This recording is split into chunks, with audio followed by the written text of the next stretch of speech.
Simulasi sistem adalah penggunaan model sistematis komputer atau perangkat lunak untuk meniru perilaku sistem dunia nyata. Ini memungkinkan pemahaman, prediksi, atau optimasi kinerja tanpa implementasi fisik. Dengan model yang mencerminkan karakteristik dan interaksi sistem, simulasi mencakup skenario, manipulasi variabel, dan permodelan dinamika. Simulasi sistem memberikan manfaat signifikan seperti penghematan biaya, analisis risiko tanpa risiko fisik, perbaikan desain sebelum implementasi fisik, pemahaman interaksi komponen sistem, pengembangan strategi, pelatihan personel tanpa risiko, eksplorasi skenario alternatif, pemahaman dinamika sistem, pengujian hipotesis tanpa gangguan operasi nyata, dan peningkatan kinerja sistem melalui identifikasi potensi masalah.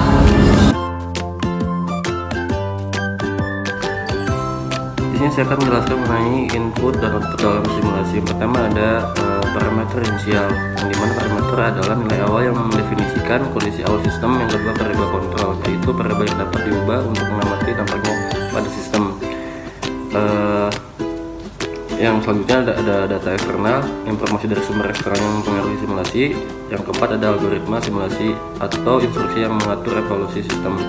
Outputnya hasil sementara data yang dihasilkan selama simulasi berlangsung. Yang kedua statistik dan metrik informasi mengenai kinerja sistem. Yang ketiga visualisasi, representasi grafis hasil simulasi dan kesimpulan atau analisis dari hasil simulasi. Yang selanjutnya penelitian dari random number, yaitu proses menghasilkan nilai acak. Yang kedua ada input analyzer, alat untuk metode untuk menganalisis data input simulasi. Yang ketiga ada probabilitas, yaitu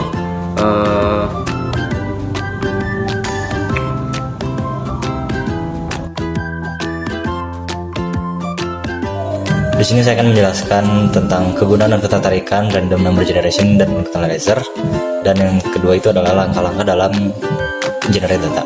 Untuk yang pertama itu kegunaan dan ketertarikan random number generation dan input analyzer. Itu yang pertama ada kegunaannya. Untuk RNG tersebut adalah menggambarkan ketidakpastian dalam model simulasi.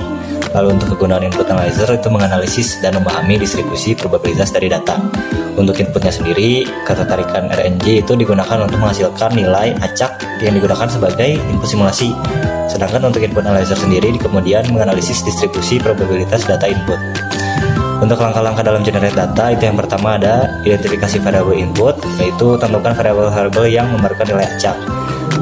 Lalu kedua, metode RNG itu pilih metode atau distribusi probabilitas yang sesuai untuk menghasilkan nilai acak. Yang ketiga, untuk generate data, gunakan random number generation untuk menghasilkan nilai acak sesuai dengan distribusi yang dipilih. Lalu terakhir ada analisis data. Untuk analisis data di sini, gunakan input analyzer untuk menganalisis dan memahami distribusi data yang dihasilkan. Terima kasih.